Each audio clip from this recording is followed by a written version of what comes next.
When I was young, I used to very much enjoy reading the stories written by Somerset Maugham. Somerset Maugham, the British author. He was a top writer. So good, in fact, that many of his books were made into films. One thing about Somerset Maugham, though, is that when he reached 60, I think it was 60, he decided to write his autobiography. And the book was called, from memory, Summing Up. Because he thought his professional life was over and that he'd be dying pretty soon, so he'd write his autobiography. As it was, he lived till he was 91, so he had a lot of years ahead of him after 60.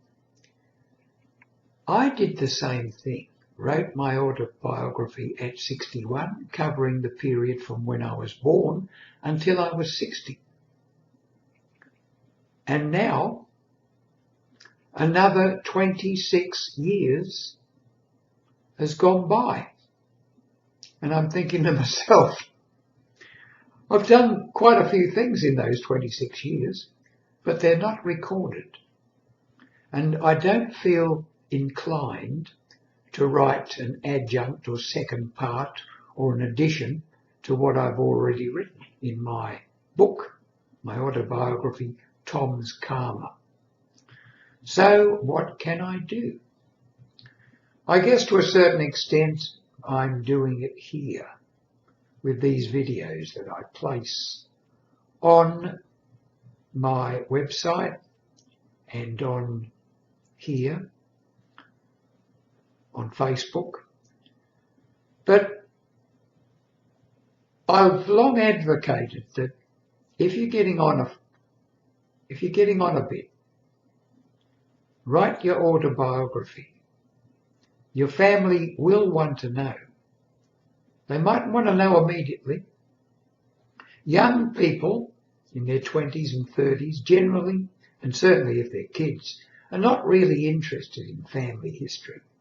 Once they get into about 45, 50 or so, they do. So record it, put it aside, put it in writing or put it in video like I'm doing here.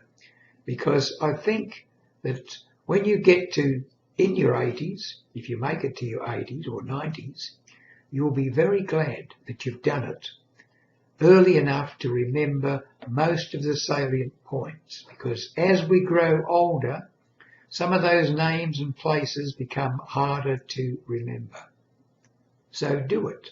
Write your autobiography or make a video about your life and leave it as a legacy for your loved ones.